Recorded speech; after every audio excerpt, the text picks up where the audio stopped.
Bonjour, bonjour Irène, bonjour à toutes et tous. Je suis ravi de t'accueillir dans ce podcast ou cette interview. Ce que je te propose le plus simple, c'est que tu commences peut-être par te présenter, un peu nous dire d'où tu viens, peut-être un peu si tu as eu une vie avant l'hypnose et puis ta vie depuis l'hypnose. Et de fil en aiguille, ça nous permettra, je pense, que tu nous présentes voilà, peut-être tes spécialités et puis les choses qui te paraissent importantes à partager, sachant que tu es praticienne et formatrice aussi. Donc voilà, je te laisse le micro. Alors bonjour tout le monde, bonjour Adrien. Donc moi je m'appelle Irène Casanave, je suis, hypno depuis, 2011-2012 en fait. J'ai une autre spécialité en gestalt, thérapie et plein d'autres, d'autres spécialités. J'ai une grande passion pour les formations, que ce soit, en prendre ou en donner.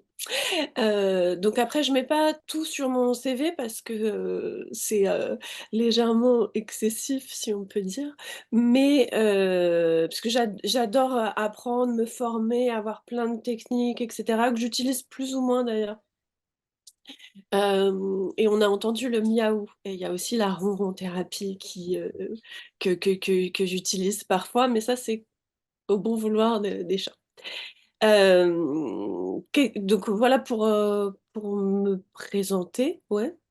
Je suis aussi comédienne, parce Exact. que ça fait partie de mes formations aussi et hem et je m'interroge à l'heure actuelle d'ailleurs de un peu tout mettre en forme et de faire de faire une formation en fait en d'art thérapeute pour, englober un peu toutes les pratiques. Voilà, encore une formation. Génial. Tu vois, j'avais pas dans le périmètre que tu étais gestalt thérapeute et ça va beaucoup m'intéresser, et j'imagine les gens qui nous écoutent aussi, si tu souhaites nous en parler. Parce Bien que, sûr. j'ai l'impression, moi-même je suis une thérapie, gestaltiste, et c'est une expérience, ça a été une expérience vraiment, importante et transformatrice pour moi en tant qu'être humain, mais aussi dans ma pratique. Et j'ai l'impression que, moi c'est un sujet qui m'anime beaucoup, dans l'hypnose, on a des outils de transformation qui sont très puissants, mais parfois un cadre qui est un peu flottant. C'est on ne sait pas trop ce qu'on fait, comment on commence, comment on finit. Alors qu'en gestalt, j'ai l'impression qu'il y a un cadre justement de pratique, qui est très clair, Et très des postures structurant. thérapeutiques très structurées, Mmh. structurantes, et j'ai l'intuition que les 2 pratiques peuvent vraiment, se compléter. Alors complètement et d'ailleurs dans mon site, j'écris que le cadre de ma pratique, c'est la gestalt. Parce que pour moi, la gestalt, ça offre un cadre qui est extrêmement, défini et sécurisant et ouvert aussi. Hem, c'est, il y a un poème de je crois de Prévert qui est: «Peindre d'abord une cage avec une porte ouverte». Et c'est aussi d'avoir un cadre comme ça structurant, sécurisant, où la gestalt, ça se passe dans l'ici et maintenant. Qu'est-ce qui se passe là entre vous et moi dans le cabinet, sachant qu'on rejoue en permanence nos névroses? Qu'est-ce qui se passe là maintenant aussi pour moi en tant que thérapeute? Quand vous me dites ça, qu'est-ce que ça me fait vivre moi? Et pour moi, voilà, c'est le cadre de ma thérapie qui utilise d'autres outils, qui utilise bien évidemment l'hypnose. Mais l'hypnose, c'est pareil, hem, c'est un état de conscience modifié. Qu'est-ce qu'on met dans cet état de conscience? Et la gestalt, il y a aussi cette posture de, ce dont qu'on appelle, présence, bienveillance, conscience. Je reviendrai sur le terme bienveillance après parce qu'il est pour moi très, galvaudé. Mais, il y a ce cadre-là qui est posé et qui se pose aussi dans ma pratique de l'hypnose. Hem Et que je retrouve aussi, parce que je suis formatrice et formatrice pair en troubles du comportement alimentaire. Et dans cette, optique-là et notamment en tant que formatrice pair, c'est-à-dire que je suis formatrice parce que je suis à la fois experte et experte parce que j'ai, expérimenté le trouble. Mmh. OK. Donc les 2 enfin les 2. Il y a cette notion d'importance du rétablissement et dans le rétablissement, c'est vraiment prendre soin de la personne là où elle en est. Hem, Parfois dans je pars un peu dans tous les sens, mais c'est vraiment pour dessiner le cadre. Là, je fais un peu on va dire le tour du cadre. Il y a cette notion parfois de certains thérapeutes ou beaucoup en hypnose notamment il y a un programme et il faut, casser les croyances et voilà, ça empêche pas à certains moments d'être, directif, mais j'ai envie de dire, d'être directif, avec la personne. En gestalt, notamment par rapport à l'aspect, directif, il y a cette notion d'avoir heu, un un phare, d'avoir un cap, mais un cap, quand on a un cap et qu'on fait du bateau, en fonction du vent, on peut un peu, naviguer. D'avoir ce cap, c'est fondamental. C'est aussi dans d'autres, dans les thérapies orientaux solutions, la détermination d'objectifs. Donc c'est d'avoir un cap, donc on peut aussi être un peu directif dans ce cap, mais il y a vraiment prendre soin de la personne là où elle en est et je reviens sur cette notion de bienveillance, d'être dans le moins possible dans le jugement. On dit: zéro jugement, c'est pas possible. On peut être moi, je peux être en jugement même positif, alors qu'il y a des gens qui sont en jugement très négatif heu, on peut parler de l'image du corps et cetera. On est de toute façon en jugement. L'idée, c'est que ce jugement, il soit le plus, je vais dire clinique ou neutre possible, parce que quelquefois quelqu'un qui dit: «Mon corps me dégoûte», de lui dire: «Mais vous êtes magnifique», on est trop loin, quoi. On est trop loin, c'est de savoir où est la personne, de pas être en jugement non plus. Moi, j'ai beaucoup de très, très jolies femmes, jeunes femmes, qui me disent: «Je me sens horrible». Et je pense qu'elles viennent me voir parce que, ça va être hyper prétentieux, mais j'en suis là à l'heure actuelle, donc voilà, hein, tant pis. De dire: «Moi, je sais ce que c'est d'être très belle et de se» parce que j'ai été très belle, et de se sentir horrible. Et je suis encore très belle d'ailleurs, Oui, voilà. oui, Heu, c'est ce que j'allais heu, j'osais pas te recadrer, mais je je pense le que ça dis. mérite d'être dit, ça mérite Hem, d'être dit. mais il y a quelque chose où, j'accueille beaucoup ce type de personnes parce que je sais aussi ce que c'est. Je vais pas être en jugement parce que je sais ce que c'est aussi de dire: «Mais n'importe quoi, tu dis ça pour qu'on te dise que tu es belle et machin». C'est parce que c'est vraiment pas le sujet. Il y a vraiment quand je disais enfin, le zéro jugement est pas possible, mais en tout cas, il y a des choses sur lesquelles moi je pose un jugement, de très, très doux et très, j'aime bien m'en parler du juge Clément, comme ça fait ça peut le personnifier aussi, d'arrêter d'avoir, Van Ruymbeck, dans sa tête en permanence quoi, d'un juge hyper dur et tout. OK, c'est OK de se juger parce que de toute façon on le fait, mais d'avoir un juge un peu plus clément. Hem et d'avoir ça aussi en tant que thérapeute, heu, de pas se dire, «Il faut que j'ai zéro jugement sur le truc». C'est pas possible. C'est pas possible. Bien sûr qu'on juge et bien sûr que quand on n'est pas apte à juger de façon oh là, j'ai à juger de façon clémente, c'est peut-être le moment de passer à un autre collègue. Et probablement de l'amener en supervision. Ou de se travailler c'est ce que j'allais te dire, ou de travailler en supervision. Hem, ou de travailler en supervision, mais enfin de toute façon, comme y compris si on passe à un autre collègue, de le travailler en supervision.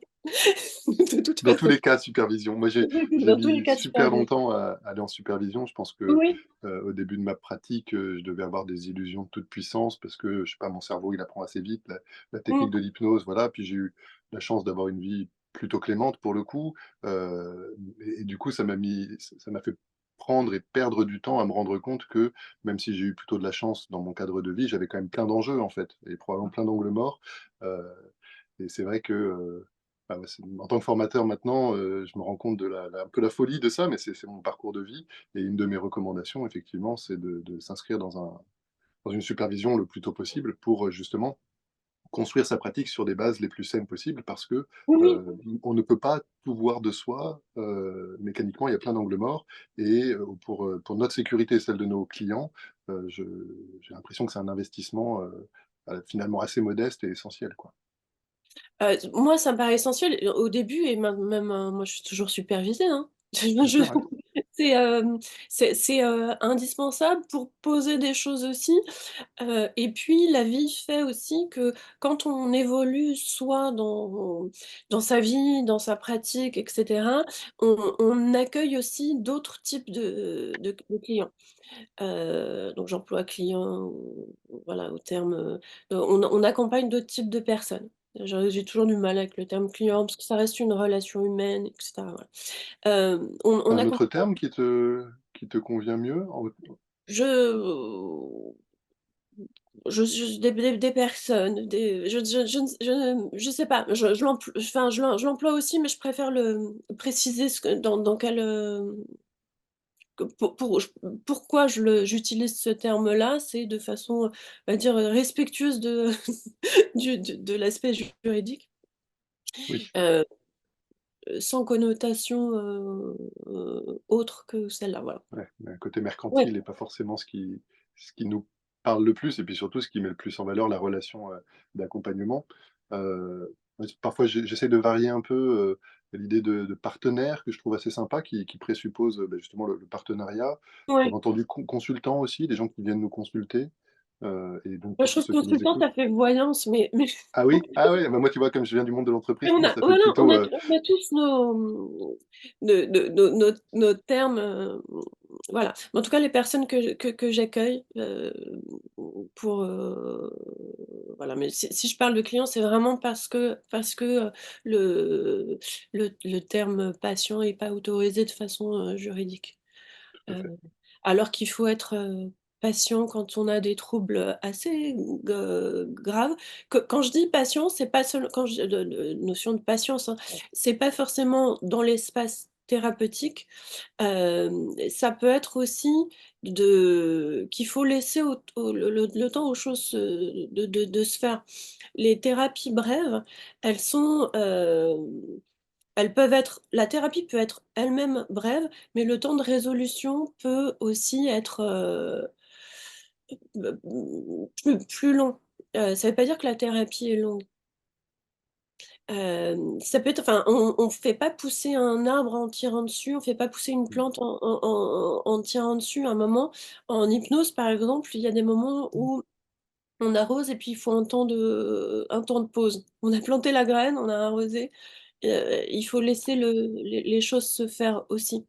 Et j'y pense alors pour revenir sur, la notion de spécialité, moi je me suis spécialisée dès le départ et c'était pas un choix véritable sur les troubles alimentaires. Quand je dis que c'est pas un choix véritable, c'est il y a eu 2 choses en parallèle, c'est que je me formais en gestalt et en hypnose et en sophrologie d'ailleurs. Heu et en parallèle, je faisais partie d'une association et je faisais de la déstigmatisation des troubles, mentaux et notamment des troubles du comportement alimentaire. Donc je faisais des témoignages, dans divers endroits sur ce que j'avais traversé moi dans ces troubles et comment je m'en étais sortie. Et du coup, il y avait ces 2 choses-là en parallèle qui ont fait que on m'a tout de suite envoyé des personnes avec ces problématiques-là. Alors que moi, je m'étais dit, de façon très, structurée, je commence, les outils, mais les outils, je les utilise avec des choses plus légères au départ.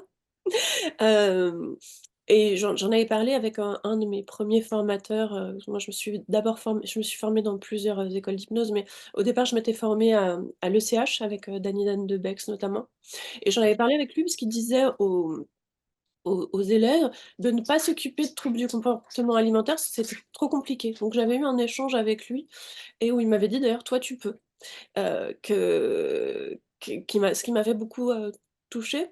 Et donc il y avait quelque chose où j'avais conscience que c'était extrêmement complexe, pour l'avoir traversé aussi bien évidemment, heu et où ça m'est, entre guillemets «tombé dessus», et j'ai accueilli, assez volontiers, cela dit, au départ. Et j'ai envie de dire, je me suis déspécialisée un peu après parce qu'en plus avec les troubles alimentaires, plein de choses. C'est souvent, il y a beaucoup d'agressions sexuelles derrière, enfin, voilà, donc après je me suis formée au trauma, et cetera. Hem, j'ai commencé par le symptôme, j'ai envie de dire, et pour, élargir après ouais, ouais, ouais, d'où ça vient. Probablement, tu me diras, mais je pense que tu viens de l'exprimer toi-même. Pour les praticiens en accompagnement, quel qu'il soit, et en particulier en hypnose, se former en trauma est probablement une bonne idée, peut-être même une idée essentielle, dans le sens où, on n'est jamais à l'abri que sous couvert d'une demande, un symptôme qui peut être assez, léger en apparence, hein, un arrêt du Mmh. tabac, une gestion du stress, Ouais, ouais, ouais. il puisse y avoir effectivement des mécanismes, traumatiques, derrière, et pour le coup, c'est vrai que, le fait d'y être préparé, je trouve que ça, parce que l'avantage des traumas, c'est que, c'est quand même assez bien étudié cliniquement, et il y a des Mmh. stratégies thérapeutiques qui sont finalement assez claires, et assez bien balisées, je dirais, et c'est vrai que, en tout cas dans ma pratique, depuis que je me suis formé, j'ai l'impression que ça me donne une confiance et une assurance, et quand je me suis retrouvé face à des situations malheureusement parfois en plus dramatiques, hein, il y a des Mmh. histoires de vie quand même, Ouais. bah, le fait d'avoir un peu une carte et une idée du chemin qu'on peut proposer ou qu'on peut accompagner, et de savoir qu'on peut résilier même d'événements de vie vraiment profondément dramatiques, bah, voilà, ça permet d'avoir vraiment, confiance en soi, confiance en l'autre aussi, confiance dans la démarche, et ça, c'est des suggestions aussi qui sont probablement beaucoup plus importantes que les suggestions, hypnotiques qu'on pourrait faire, qui viennent, pour reprendre ta métaphore, qui viennent s'enraciner dans ce terreau, bah, de la confiance et de la relation, quoi. Pour moi, il y a quelque chose aussi qui est fondamental et je reviens à ma pratique, en gestalt, c'est de, poser le focus parce que souvent, quand il y a eu un ou des traumas ou même aujourd'hui on parle de micro-traumas, hem, i fait micro-traumas, enfin je répète plusieurs petites choses, répétées un peu comme un pivert là qui vient finalement, faire, poyer l'arbre. Hem, il y a cette notion aussi que les gens, ils sont déjà dans une forme de résilience, qui est peut-être pas la plus adaptée, qui est peut-être pas la plus ajustée, mais qui sont déjà dans une forme de résilience. Et moi, ça me semble vraiment fondamental déjà de poser ça, que, y compris avec les symptômes, c'est des stratégies de survie. On est là encore dans on va essayer de pas juger les choses ou de les juger de façon positive même. Ça me semble vraiment, fondamental et effectivement, quand on se forme au trauma, on voit aussi quelles sont les stratégies de survie, la plupart du temps et ça permet aussi d'expliquer, plein de choses qui fait qu'on va être, aussi très agacé quand on voit, la médiatisation de certaines affaires. «Et pourquoi elle porte plainte que maintenant?» Et ben, elle porte plainte que maintenant parce que, bah, ça fait partie des syndromes de stress post-traumatique où on est en déni et cetera. Donc et de pas se juger là-dessus et aussi de poser un cadre, à la personne, de dire: «Bah, c'était votre façon à vous de survivre». C'est ça. C'est Donc étonnant que et tu nommes ça, voilà. ah Mais pardon, tout le je monde pensais. devrait se former au trauma de toute façon. Dans l'absolu, oui, mais tout le monde devrait se former à l'hypnose, aussi probablement, mais là on prêche pour notre chapelle. Non, c'est étonnant que tu nommes le micro-trauma et la résilience, que représentent même les symptômes, parce que je reçois, un jeune homme qui, n'a pas vécu des traumas, en tout cas en apparence. Il me dit: «Non, mais c'était pas si grave que ça». Sauf qu'il y a eu un moment où les choses se sont accumulées, Mmh. et où il s'est retrouvé à se dissocier, et ça fait 10 ans qu'il est extrêmement dissocié. Il a l'impression de plus avoir d'activité mentale, l'impression de plus sentir son corps.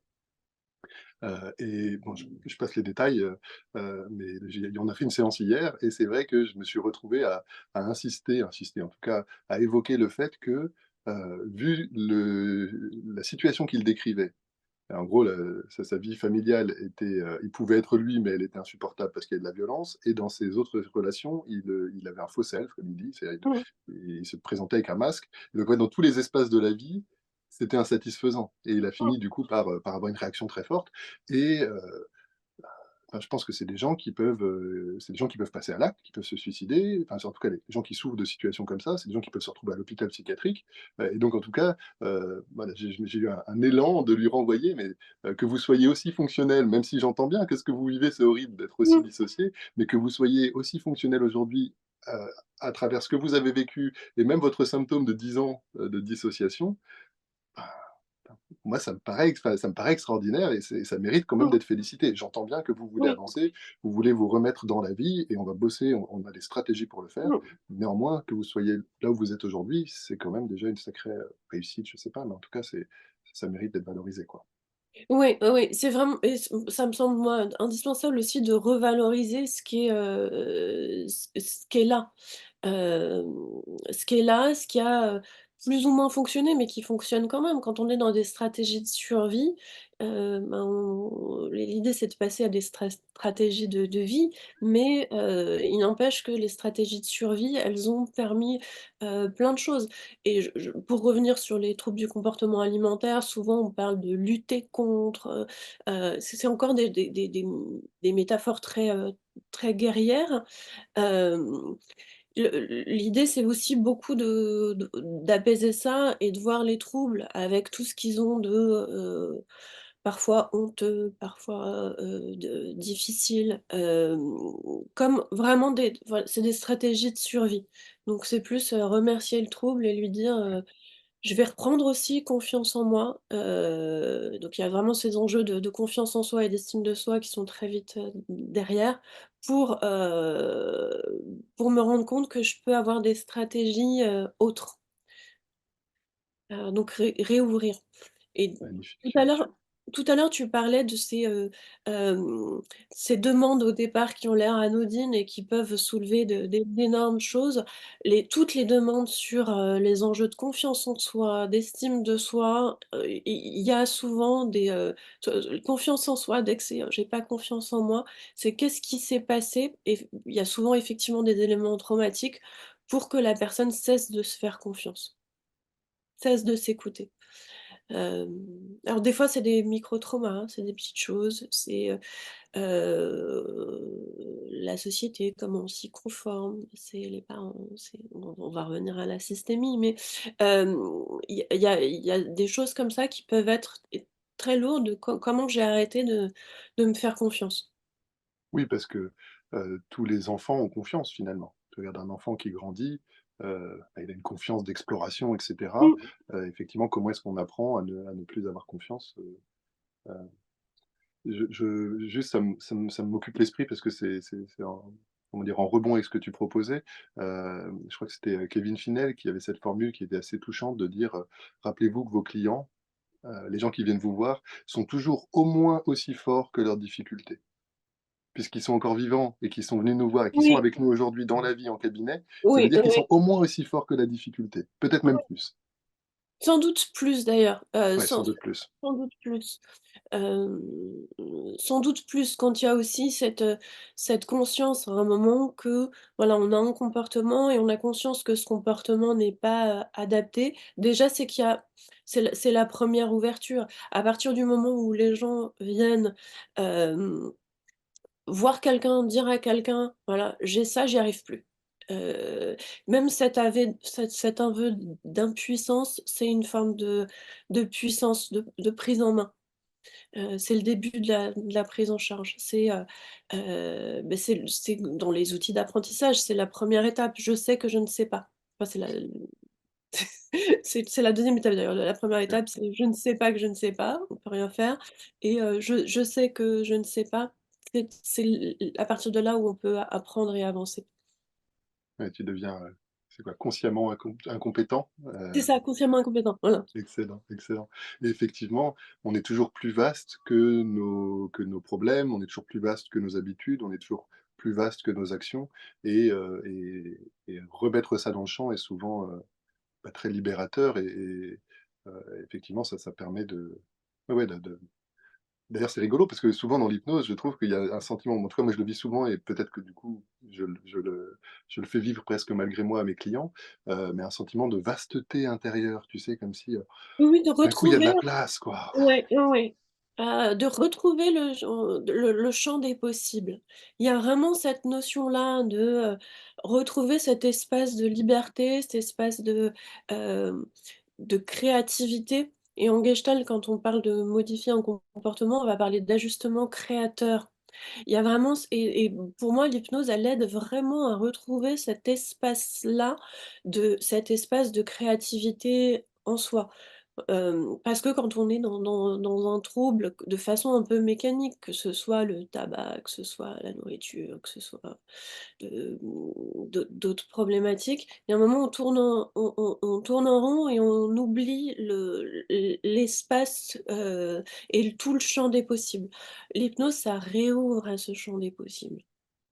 Peut-être même d'ailleurs, que souvent quand on a des difficultés qui sont devenues des problèmes, hein, donc des difficultés qui se sont enquistées, toute l'énergie qu'on met et qu'on a mise à essayer de lutter, à dépasser la difficulté, à nouveau dans une pratique un peu Mmh, guerrière. Bon, si jamais ça a marché, c'est très bien, mais les gens ils viennent pas nous voir dans ces cas-là. mmh, En général, ouais. quand ils viennent nous voir, c'est que le fait d'avoir lutté, presque donné plus de poids à rigidifier le problème, parfois l'a même, enquisté ou lui a donné encore plus de place parce que, effectivement, si jamais ça avait une vertu, une tentative de survie, tu essayes de la couper, bah, du coup, ça survit encore plus d'une certaine Bah, c'est ça, manière. ça renforce, mais même quand on fait ça, on se rend compte, tu sais, même derrière votre écran, vous pouvez essayer de faire ça, ça renforce.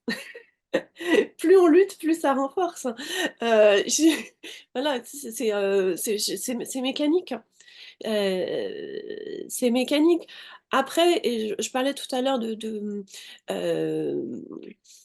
le c'est pas une forme de thérapie, mais c'est de la question du rétablissement, de la vision rétablissement, en fait, c'est, heu, c'est un moment de juste, regarder le symptôme, pas arrêter de lutter contre. En fait, c'est juste arrêter de lutter contre.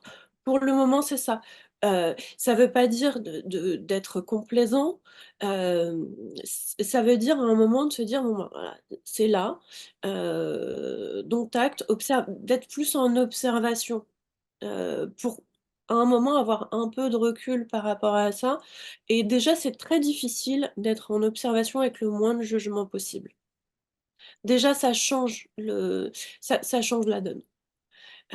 Alors c'est très compliqué quand il y a des conduites, hem, dangereuses, Oui, heu, des conduites, qui se rapprochent de conduites suicidaires. Moi, je pense, notamment, bah, voilà, à l'anorexie puis au vomissement, qui sont extrêmement, dangereux et qui mettent voilà, qui mettent en péril.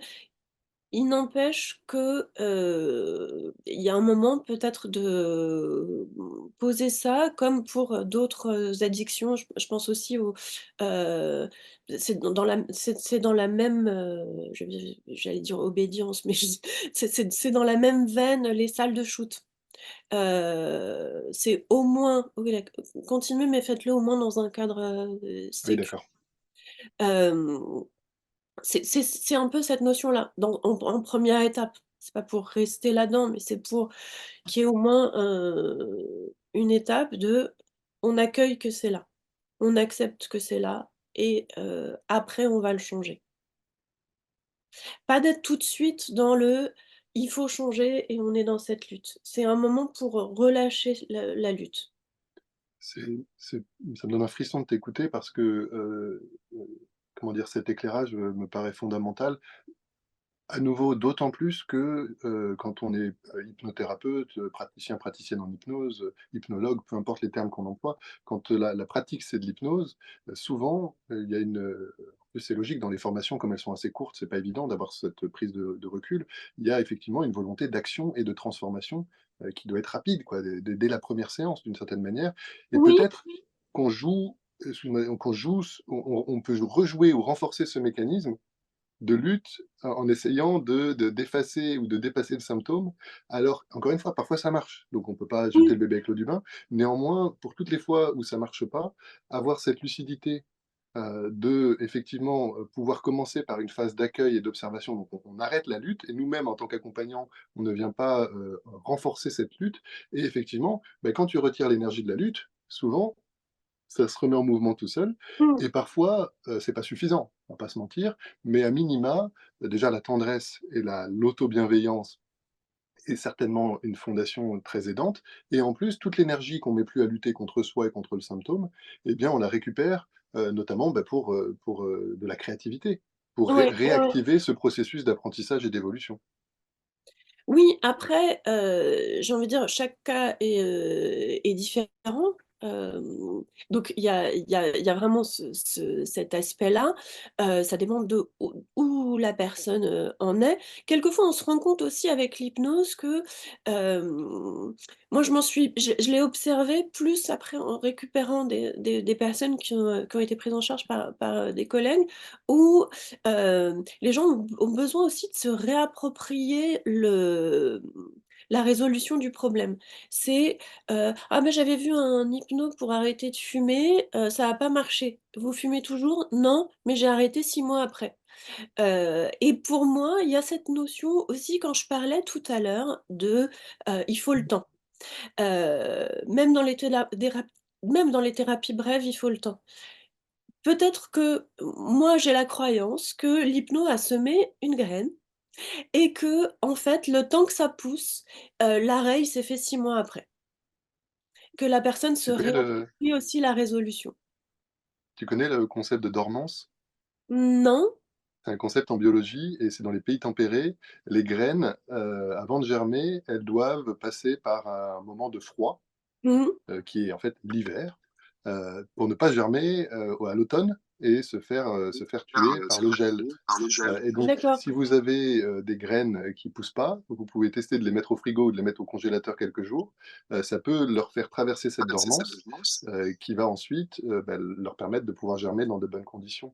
Et quand tu as parlé de tirer sur les feuilles pour faire pousser les arbres, j'ai pensé à filer la métaphore parce Mmh. qu'effectivement, et ça c'est aussi un aveu d'humilité ou de limite de nos compétences ou de nos capacités à maîtriser, l'accompagnement et le changement.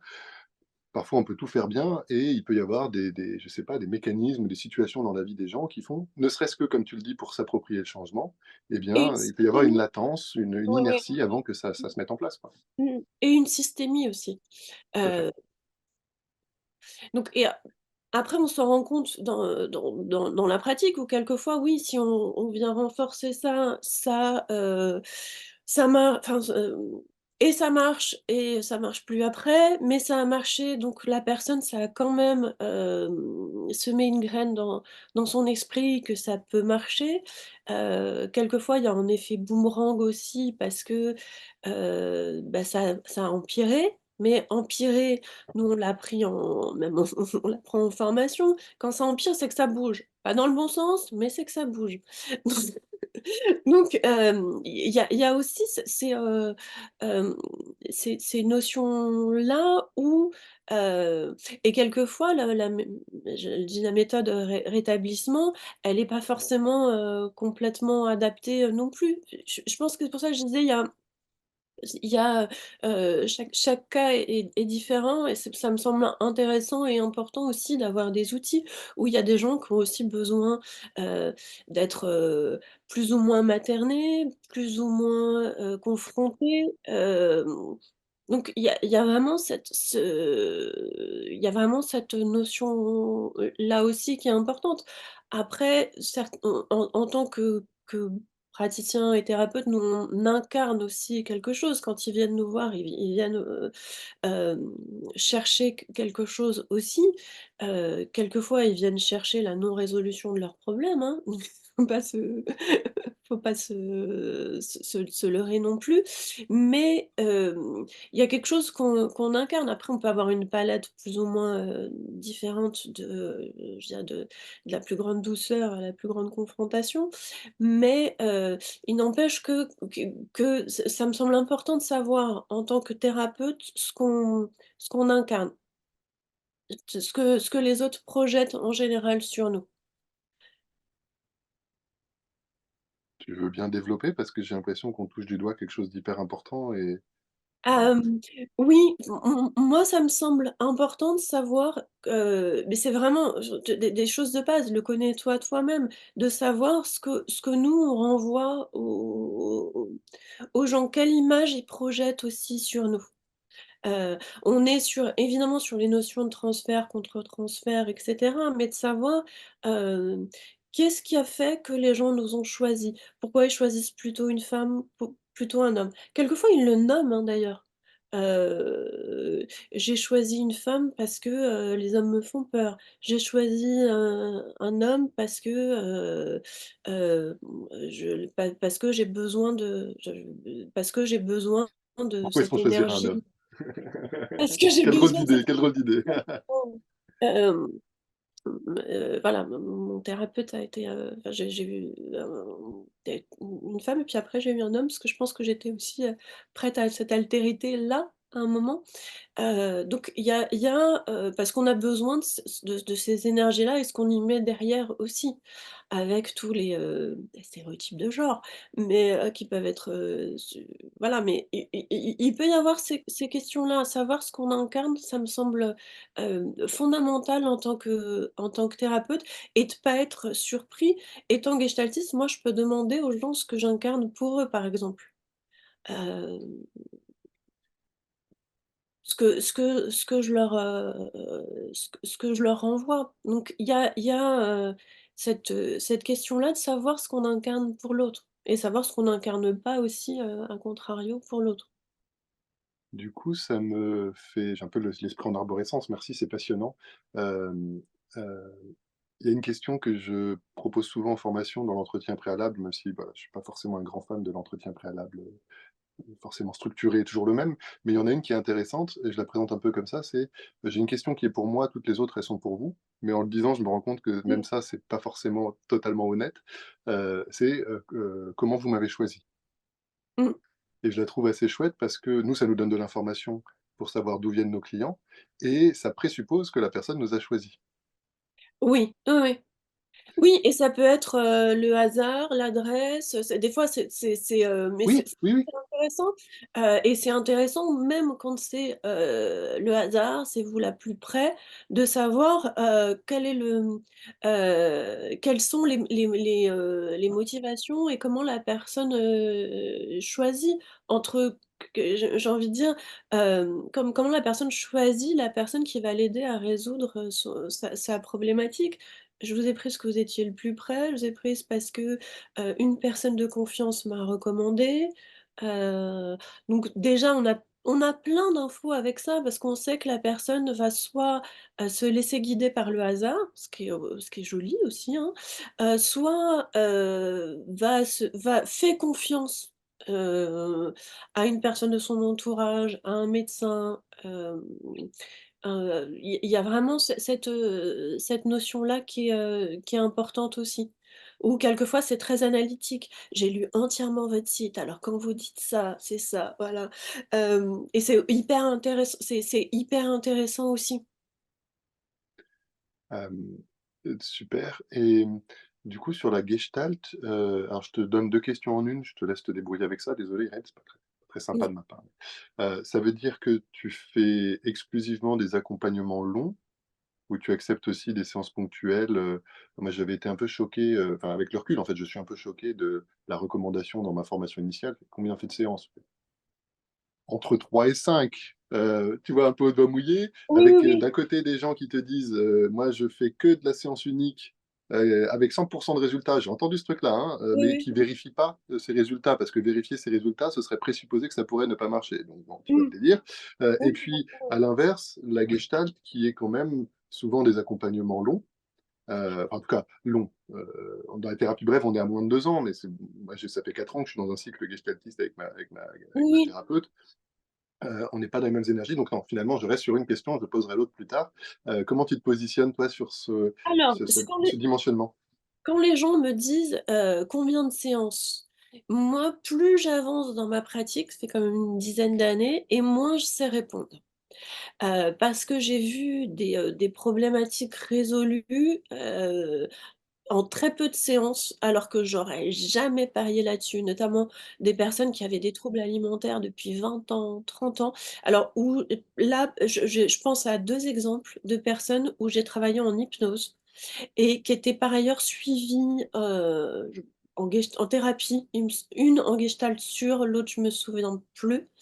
mais en tout cas qui était suivi en thérapie et du coup, moi, j'ai là eu vraiment le sentiment que l'hypnose, ça permettait de récolter les fruits de tout le travail qui a été fait en amont par mes collègues. Et ça, j'ai souvent ce sentiment-là en hypnose, que les gens qui me disent: «Mais j'ai fait 15 ans de psychanalyse, ça n'a servi à rien». Des fois, une séance, 2 séances, on vient récolter les fruits. Donc c'est pas l'hypnose qui est miraculeuse, c'est pas moi, c'est vraiment tout le travail qui a été fait, en amont. Donc souvent quand les gens me disent: «Mais, combien de séances il faut? J'ai fait 15 ans de psychanalyse, ça a servi à rien». Moi je me dis des fois: «Il faut pas beaucoup de séances parce que vous avez fait tout le travail en amont de conscientisation, donc ça paye bien en général». Heu, j'ai vraiment par rapport au nombre de séances, c'est assez difficile de répondre d'emblée pour plein de raisons. Parce qu'on peut soulever un lièvre, parce que, il y a des gens qui se satisfont d'une certaine résolution qui est pas toute la résolution. Il y a des gens qui ont besoin que ce soit toute la résolution. On est vraiment tous, différents les uns des autres. En gestalt, moi je pars du principe que, hem, un travail, il se fait sur, minimum 12 séances. OK. On part, sur, 12 séances. Ça peut être, heu, 3 mois, 6 mois, si c'est, une fois par semaine, une fois tous les 15 jours, et cetera. On part sur ce cycle-là pour faire un point aussi au bout de 12 séances, se dire: «Est-ce qu'on a, bien avancé? Est-ce qu'il y a» et puis on peut repartir sur un cycle après pour réavancer. Ça reste une thérapie semi-brève, la gestalt. Après, on peut, et moi c'est aussi ça fait, aussi des années que je suis en thérapie, mais on peut aussi, hem, comment dire? Continuer à explorer et explorer toute sa vie. Moi, j'ai été très aidée par la lecture des romans de, Irving Yalom. Hem J'adore Irvine. Voilà, moi j'ai été très aidée, parce que je trouve que c'est aussi, un moment de retrouver un espace de liberté. OK, on connaît les principes, on connaît les contraintes. Il y a des gens que j'ai suivis pendant un temps et puis qui reviennent une séance, une fois par an, une fois tous les 2 ans, une fois tous les 6 mois, parce qu'il y a une difficulté là à traverser et que, bah, ils savent que ça va aller plus vite s'ils m'en parlent. Heu et c'est complètement OK. On n'est pas dans le cadre de la thérapie. Hem, Parce que le thérapie, c'est un suivi, régulier, mais on est dans le cadre d'un accompagnement. On est dans le cadre du coup de pouce, de on avance mieux, à 2, de voilà. Hem, de ça fait du bien et j'ai envie de dire, en hypnose aussi, on a à certains moments des gens qu'on a suivis pour une problématique, qui vont revenir parce que: «Ah quand même, l'état d'hypnose dans lequel, je suis, ça m'ouvre quelque chose». Alors après, on peut les autonomiser et leur apprendre l'auto-hypnose. Je sais que tu fais ça très, très bien. Heu, donc ouais, il y a aussi cette question-là où à un moment, ça me semble important et d'avoir de la souplesse et de pouvoir, poser des jalons. De dire: «Si vous venez me voir une fois tous les mois, une fois tous les 2 mois, on n'est pas dans le cadre d'un accompagnement thérapeutique. On est dans le cadre de on est dans un autre cadre, on est dans le cadre on va dire d'une aide psychologique». C'est pas à proprement parler, thérapeutique. Avec l'hypnose, c'est un peu différent parce que moi, je multiplie pas les séances, d'hypnose de façon rapprochée non plus. Même quand il y a plusieurs, séances, moi, il me semble important de poser, de laisser du temps, je dirais minimum 3 semaines entre 2 OK. séances pour que, les choses se fassent. Pas revenir, travailler, pas revenir, violenter alors qu'on a bougé des choses assez importantes, quoi. C'est marrant que tu nommes cet enjeu de fréquence, ça m'a fait me poser la question: «Pourquoi 12 séances?» J'imagine qu'il doit y avoir, le fruit d'expérience de pas mal d'accompagnants, et peut-être qu'il y a une réponse ou pas forcément. Mais en tout cas, heu j'ai un client, là ça fait un moment qu'il est pas venu, mais c'est un homme qui avait vécu, des expériences traumatiques dans l'enfance avec sa mère, qui était assez violente, qui l'empêchait un peu d'exister, de s'exprimer et cetera. Donc il a beaucoup d'auto-sabotage. Dès qu'il fait un truc bien, il le détricote. Donc dans l'hypnose, c'est pas évident parce que dès qu'il Mmh, réussit un truc en hypnose, voilà, heureusement, quand tu es un peu à l'aise avec les résistances et que tu les vois plus comme un mécanisme de protection, c'est-à-dire qu'il a appris à survivre en s'auto-dévalorisant, bah, mmh, si jamais je le claque en lui disant: «Tu m'embêtes, tu m'empêches de faire mon métier», je rejoue un peu le rôle que sa mère devait faire, c'est ça. alors que, bah, moi je prends plutôt une posture, bah, c'est tes systèmes de protection, c'est ma croyance, hein, je le dis pas forcément comme Oui. ça, qui t'ont permis de survivre jusqu'à aujourd'hui. Donc, bah, déjà, c'est merveilleux. Et puis, bah, continuez de le protéger autant que c'est nécessaire. Et puis, vous verrez qu'avec la tendresse, la douceur, la bienveillance de l'espace thérapeutique, peut-être que vous pouvez protéger différemment, ou peut-être qu'il y a plus besoin de protéger, mais ça, on peut pas le forcer. Tout ça pour dire que c'est quelqu'un qui revient, en tout cas, faudrait que je regarde ça fait un moment qu'on s'est pas vu, mais qui vient en général tous les 6 mois. Mmh. Et j'ai l'impression que c'est son rythme à lui d'infusion des séances, de digestion des séances. Alors ça m'a fait me poser la question. Moi, comme on n'a pas trop de cadres, dans les formations juste en hypnose, moi, je fais plutôt confiance à mes clients et à leur intuition, à leur inconscient. Je me dis que voilà, si c'est 6 mois pour digérer une séance, c'est 6 mois pour digérer une séance. Et effectivement, le travail beaucoup plus suivi en gestalt m'a fait me poser la question: «Est-ce que c'est vraiment sain? Est-ce que, je ne contribue pas, par exemple, à maintenir» entre guillemets, je crois pas, mais je me suis posé la question, à maintenir la situation, tu vois, en ne forçant pas un travail thérapeutique plus régulier, quoi. Bon, j'ai un peu donné la réponse dans la question, mais je trouve qu'en tout cas, ces enjeux-là, merci beaucoup que tu les nommes parce que, j'imagine qu'il y a plein de personnes qui nous écoutent et qui font, bah, voilà, qui laissent 2 semaines entre les séances parce que c'est ce qu'on leur a dit, mais qui ont pas forcément, eu les informations, les points de repère, les jalons pour se dire: Voilà ce que je fais et voilà pourquoi je le fais». Oui, après, je reviens sur cette notion de 12 séances. C'est, aussi le principe des alcooliques anonymes et puis des groupes de ce type. On part sur, on s'engage pour 12 séances. Je pense que ça vient un peu de la même veine de ce cadre-là qui a été, OK. moult fois éprouvé. Mais c'est plus pour poser un moment, se dire: «Voilà, il y a un suivi, on s'engage, pas pour, la vie, mais pour un un temps donné et pouvoir faire le point, après». Et tu vois, ça me fait OK, merci beaucoup, c'est hyper intéressant. J'ai reçu un appel d'une jeune femme hier et qui du coup me questionnait et du coup, a des gros enjeux. Elle se retrouve en tétanie. Elle m'a dit, quand elle est en prise de parole en public ou dans des entretiens d'embauche et cetera. Et et du coup, on regarde son prochain événement, c'est dans à peu près un mois et on a réussi à caler 2, peut-être 3 séances. Et puis on parle un peu du budget parce qu'elle fait: «Oui, du coup, fait, donc tarif étudiant, peu importe, 180 € par mois». Elle me dit: «Voilà, 180 € par mois, c'est quand même un sacré budget» et cetera. Je fais: «Mais je crois qu'on s'est pas compris, là, on a planifié 3 séances. Je peux évidemment pas vous garantir qu'en 3 séances, le problème sera réglé». Mais pour moi, c'est un peu ça la perspective.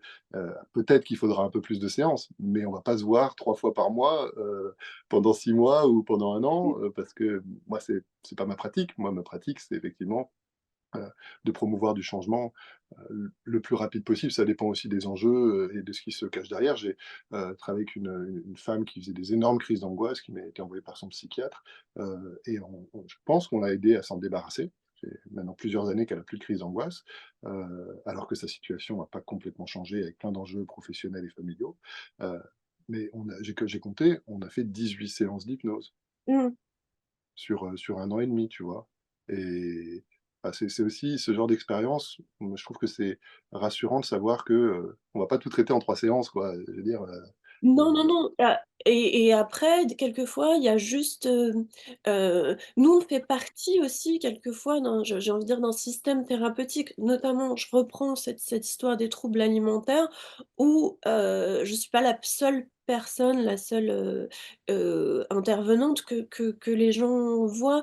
Il y a aussi, un psychiatre ou à minima un médecin, généraliste, hem il y a d'autres intervenants qui font que, bah, c'est un travail d'équipe, donc moi je peux, débloquer des choses en hypnose, notamment sur la perception qu'a la personne de son corps, et ce qui est déjà assez bouleversant dans ce contexte-là, sur les enjeux d'estime de soi, sur toutes ces choses-là, mais je suis pas la seule à travailler, il y a tout le travail qui est fait, aussi, autour. Donc c'est important aussi de voir ça. Hem Et après quelquefois, oui, il y a besoin bah, il y a beaucoup de couches à l'oignon, donc il y a beaucoup de choses à travailler, heu, et il y a des personnes où, quand ils viennent travailler en hypnose sur les troubles du comportement alimentaire, ce qui leur importe, c'est, l'arrêt des vomissements, par exemple. C'est souvent ça, et des compulsions. Hem, Si c'est que ça, j'ai envie de dire, alors c'est pas évident non plus, on est sur de l'addiction, et il peut y avoir d'ailleurs une addiction, on en parle assez peu, mais il y a souvent une addiction au vomissement, en fait. Oui, On ouais. croit que l'addiction, c'est les compulsions, et en fait, l'addiction, c'est le vomissement. On le dit assez peu parce que je sais pas pourquoi, peut-être que c'est, un peu mieux toléré socialement de beaucoup manger et un peu moins bien toléré, socialement de beaucoup vomir. Je ne sais, mais bref. Hem, donc il y a cette notion-là de, avec tel type de thérapie, ce que vient chercher la personne. Est-ce que c'est l'arrêt d'un symptôme? Avec l'arrêt du tabac, c'est ça. Heu, les gens, ils viennent alors, je dis: «C'est ça», non, pas forcément, parce que souvent derrière le tabac, il y a aussi, des enjeux d'anxiété, des choses comme ça. Autant on peut résoudre le symptôme, le tabac, autant l'anxiété, il faut un petit peu plus de travail derrière, quoi. Souvent, à moins que, comme tu le disais, le travail que la personne a fourni, que ce soit en thérapie ou avec son parcours de Oui, vie, parce que coup de bol, elle a déjà bien préparé les cartons pour le ça, déménagement, donc tu oui, viens oui. avec 2 potes et en 2 heures, c'est réglé et tu vas manger des Exactement pizzas ça, et boire des oui, oui. bières, quoi. Ah, j'aime bien cette métaphore. Ah, je vais oui, c'est exactement ça. Ouais, ouais, c'est exactement ça. Ouais, ouais. Et il y a celle-là où je trouve aussi celle des pièces de puzzle, comme si, tu vois, tu as bien réagencé les pièces du puzzle, tu les as mises, elles forment quasiment l'image et tu as plus qu'après à les rassembler, Oui, oui, oui. heu, qui je trouve permet de mettre en perspective le fait que l'hypnose, quand elle est apparemment miraculeuse, c'est souvent effectivement, je partage tout à fait ton point de vue, qu'il y a eu un sacré boulot, en amont.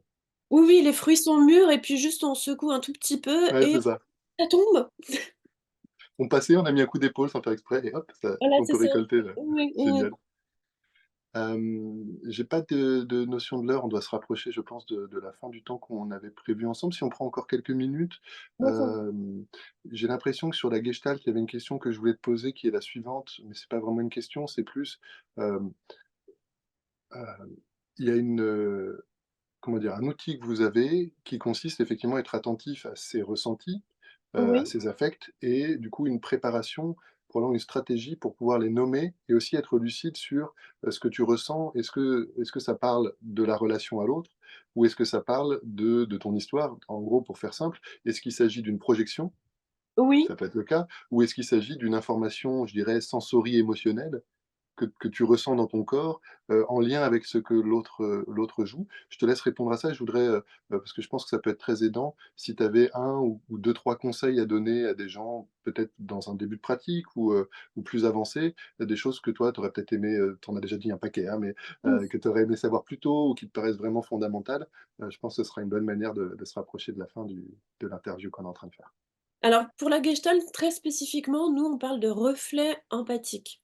Quand on formule à l'autre. C'est quand vous me dites ça ou quand tu me dis ça, moi je ressens ça.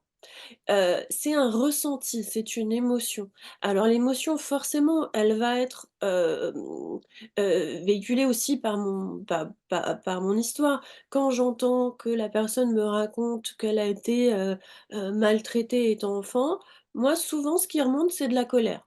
Donc ça m'appartient, ça appartient sans doute c'est comme ça que je réagis moi en tout cas. Heu, Ça ne veut pas dire et quand je fais ce reflet empathique, c'est pour que la personne se connecte elle à son émotion. Et elle peut me dire: «Ah mais moi ce que je ressens c'est de la tristesse». «Ah bah moi ce que je ressens c'est de la peur». L'idée c'est pas d'imposer son émotion à l'autre, c'est de dire: «Moi je ressens ça, mais ça m'appartient, c'est mon émotion». C'est juste que souvent, les gens quand ils racontent leur histoire et des histoires quelquefois dramatiques, ils en parlent de façon complètement dissociée. «Ah bah voilà, bah du coup c'est des coups de ceinture et machin» mais vraiment comme, et puis après on a été se promener, voilà, enfin complètement, dissocié parce que c'est une défense, parce que c'était trop violent et cetera. De reposer une émotion dessus, hem et de formuler que je suis en colère bien évidemment vis-à-vis du parent. Ça me semble, ça permet de reconnecter à une émotion, en fait. De dire: «Voilà, je suis pas» et puis je suis pas neutre quand j'entends ça non plus. Moi, ça me fait quelque chose en tant qu'individu.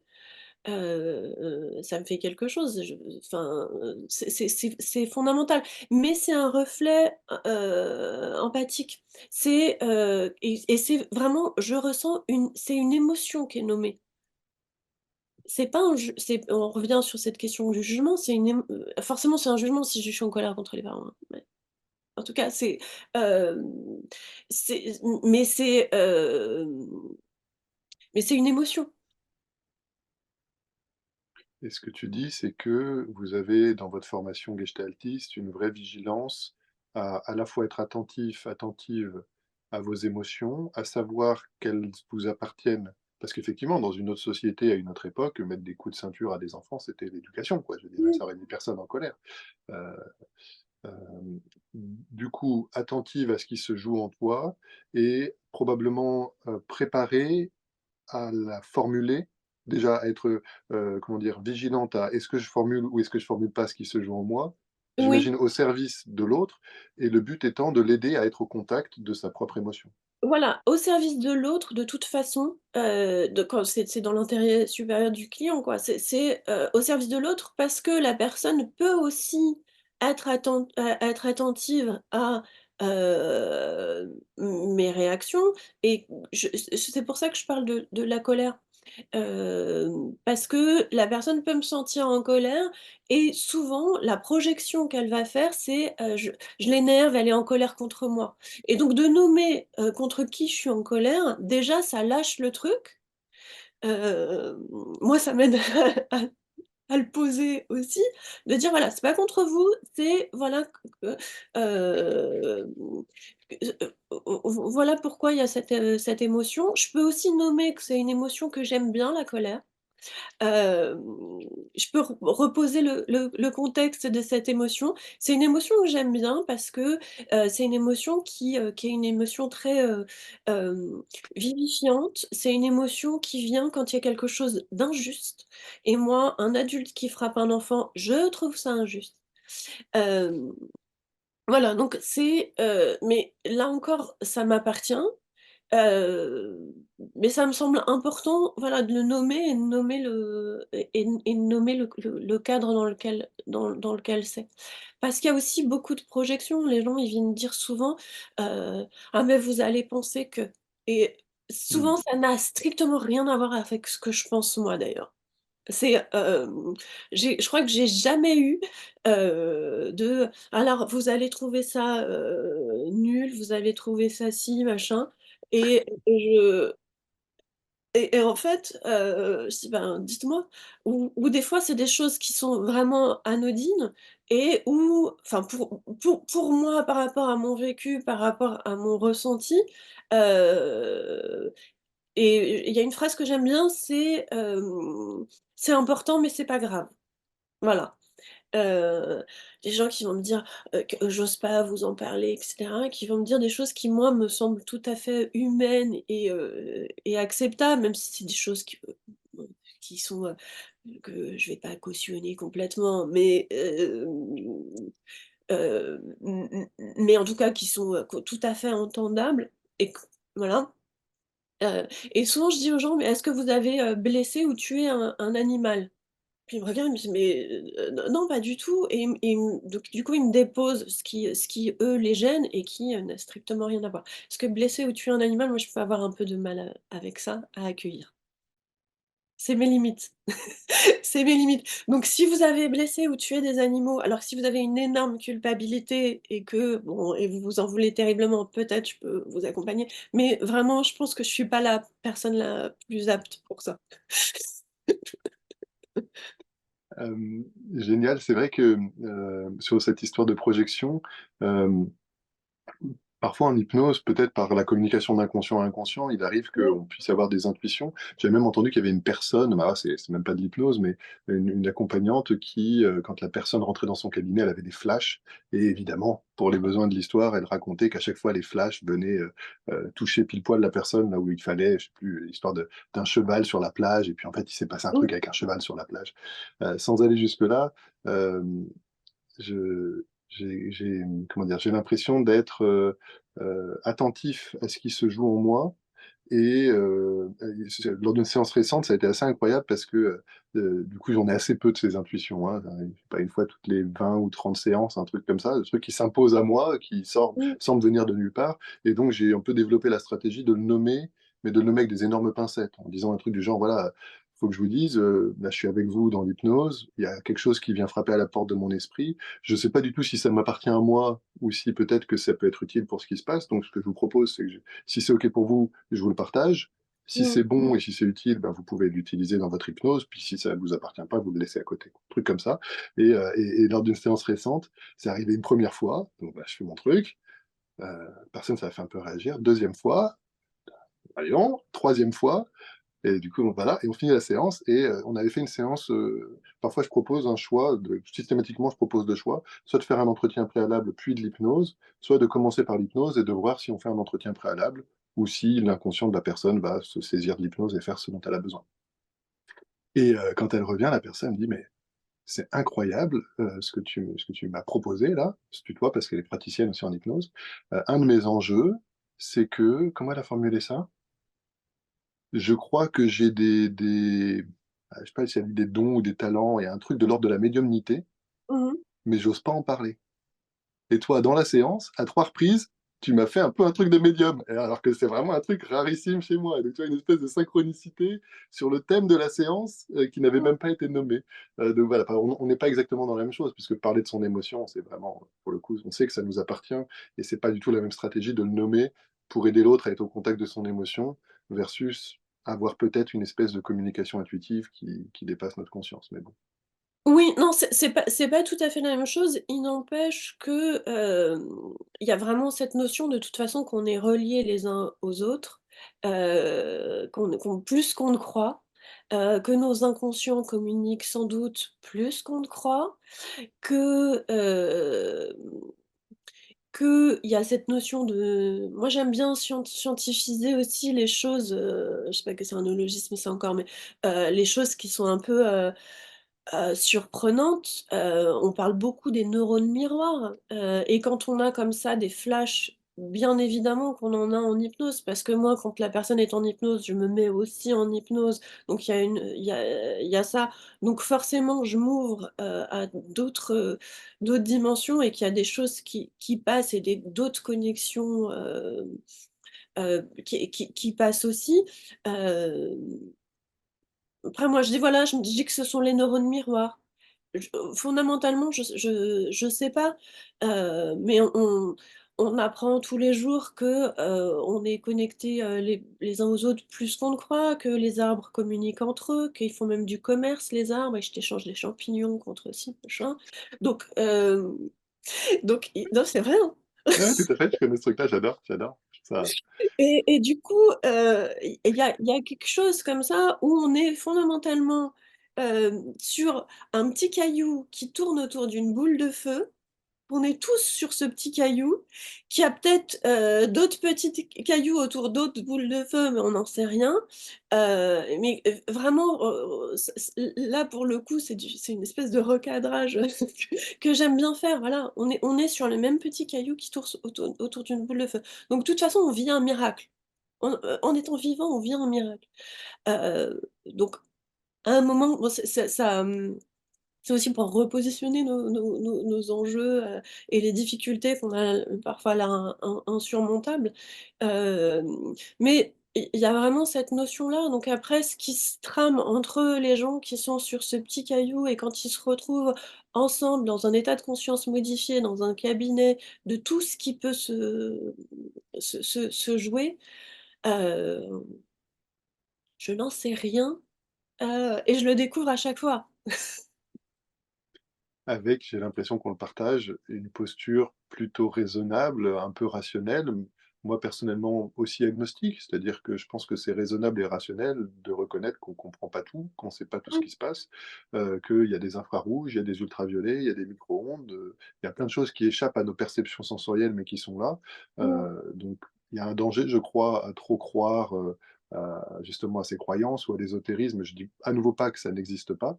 En mmh, revanche, heu, voilà, garder une posture, je crois, d'ouverture et c'est d'ailleurs moi je suis pas un scientifique, ce serait vraiment, abusif de dire ça, mais je trouve que la posture scientifique, est vraiment assez juste, d'ailleurs aussi dans la pratique de l'hypnose. C'est une posture d'exploration sincère, curieuse, oui. qui se base sur l'existant, qui a été quand même démontré avec un niveau de preuve suffisamment, important et en même temps, moi j'ai toujours été halluciné par les scientifiques qui te disent détenir la réalité, la vérité. Je veux dire, c'est le propre de la science de repousser la frontière sans cesse et de Oui, finalement, de remettre parfois en cause des croyances, qui ont été valables pendant un certain temps, quoi.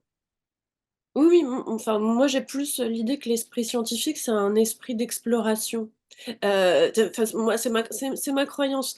Donc pour moi, c'est pas scientifique que dire, «Il y a ça, donc c'est ça, on s'arrête là». Ouais, Heu on est d'accord, on est d'accord. Donc après de pas en faire une vérité puisque c'est pas une vérité qui a pu être prouvée, bien évidemment. C'est pour ça que j'aime des fois, moi, j'aime bien rattacher à des choses, qui sont, plus scientifiques ou qui ont été, voilà, qui ont été, discutées ou j'aime beaucoup l'approche jungienne qui est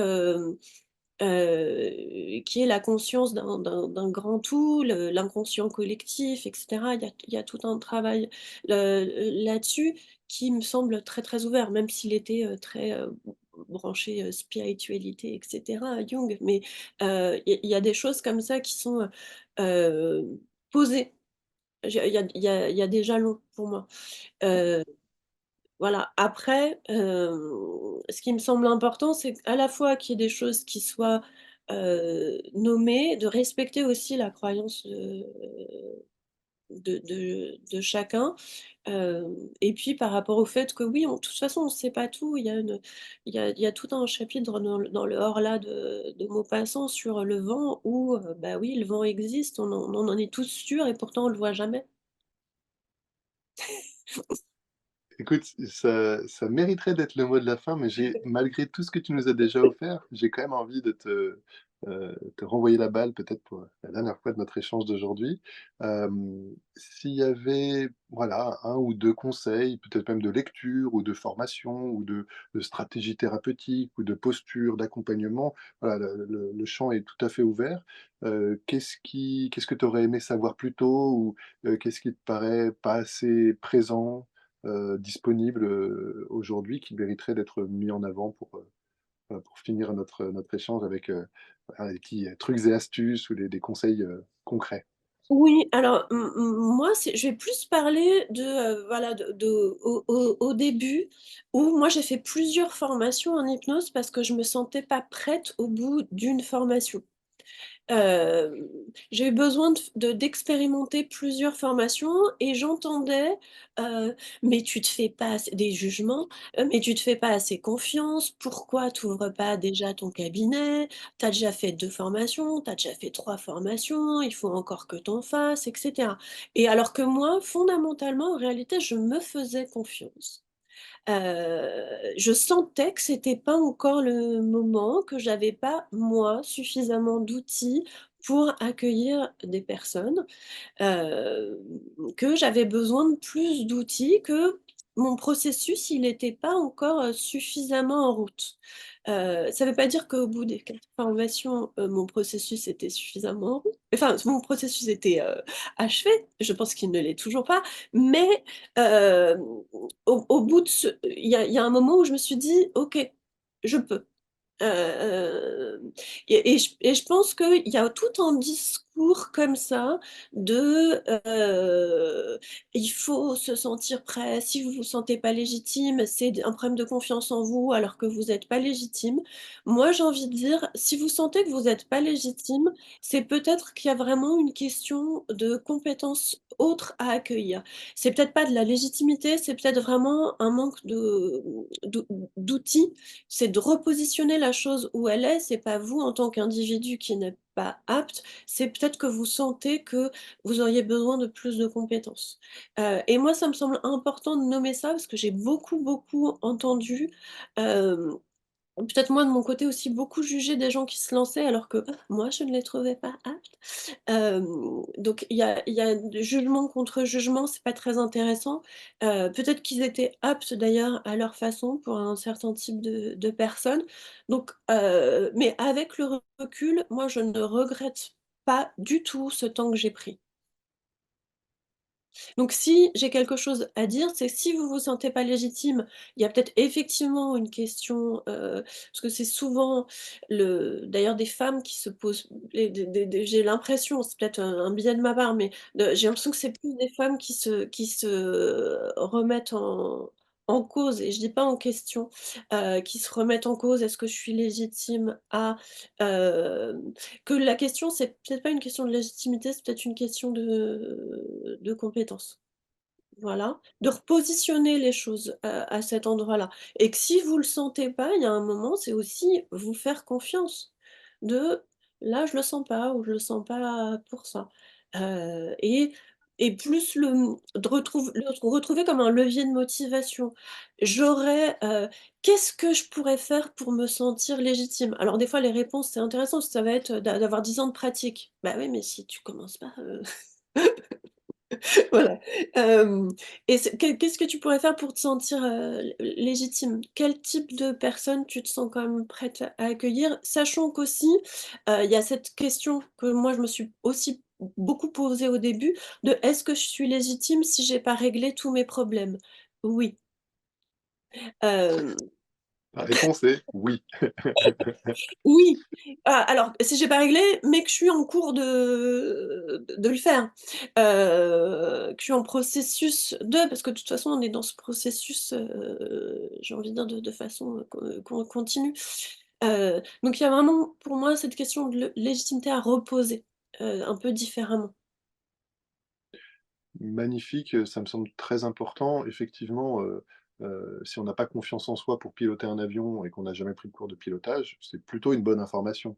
Par Oui, contre, si tu as suivi 50 000 cours, que tu as piloté, sur plein de simulateurs et cetera et que tu oses toujours pas alors que tu as les compétences, oui, alors ça peut être intéressant d'aller explorer s'il y a, des mécanismes liés peut-être aux apprentissages du passé, à de la mmh, valorisation, qui du coup pourraient, limiter l'utilisation, des compétences acquises. Je pense que c'est un peu ce distinguo-là. bien Et sûr. puis et puis en résonance perso et puis en étant formateur, c'est vrai que souvent il y a plus des enjeux de légitimité, du syndrome de l'imposteur et ce qui a été mon cas à moi et ce que je vois parfois, il y a parfois l'extrême inverse. C'est un peu la sensation de toute puissance, l'idée qu'on peut accompagner tout le monde, qu'on peut se lancer, alors on a un petit bout de formation.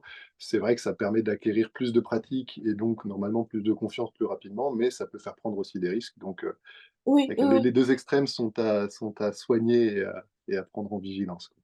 Oui, oui, oui. Oui, oui, c'est l'écueil à la fois «Je ne sais pas que je ne sais pas» et «Je ne sais pas que je sais». Oui, d'accord, les 2, ouais, ouais.